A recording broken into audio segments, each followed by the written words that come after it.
LuLaRoe stands for my three first granddaughters, Lucy, Lola, and Monroe, so LuLaRoe. As a little girl, I wanted to own a company. I wanted to own a clothing company just like that. I remember going to my mom and thinking, we have a school dance coming up and I really would like to make a dress. And I was so excited, made my mother's life crazy because she had already gotten the vision of being able to buy things already pre-made. She didn't want to sew anymore because she had already spent years and years. Remember, I'm the 10th child of 11 children.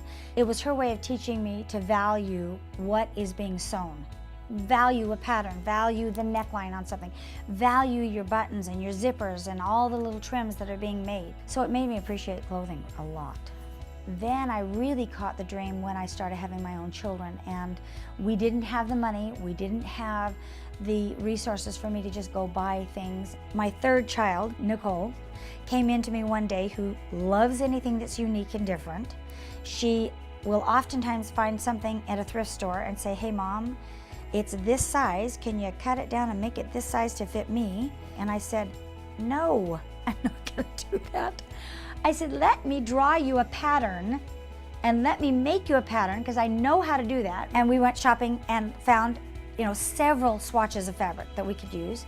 And I came back, made the skirt.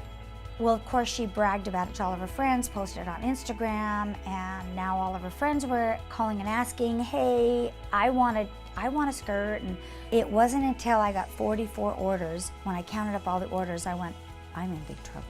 That I do not want to cut 44 maxi skirts. I invested in fabric and I drove it to my sewer, and he cut it all out and everything. It's okay, Dan, I've got 300 and something pieces ready for you. I had started collecting names, and there were probably a good 200 names. And I figured out that I could do 3 parties a day because I knew there was a need and there was a drive and there was excitement there. So I called him on the phone and I said, hey, I have got skirts. You've got to try them on. You're going to love them. And I've got probably 30 different fabrics. You're going to fall in love with these. And I booked a bunch of parties.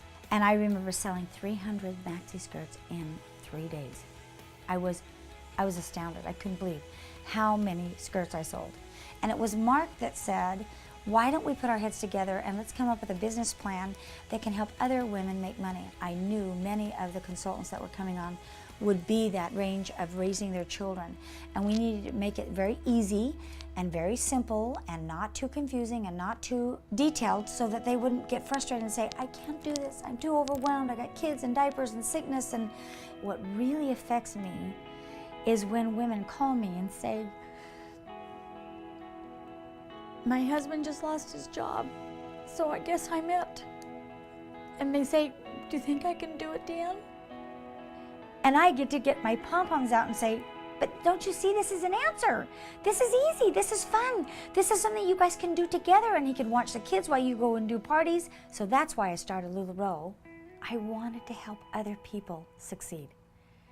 We have an opportunity to be able to spread this love of these clothes that fit so nice and that the quality is so good and that it is simply comfortable. So I love the aspect of being my own boss. I love being able to choose my own time and let people know that, oh yes, I am successful. I am doing all the things I need to do, and you're a part of this. And look where it's gone. Look where it's grown. It's grown so huge.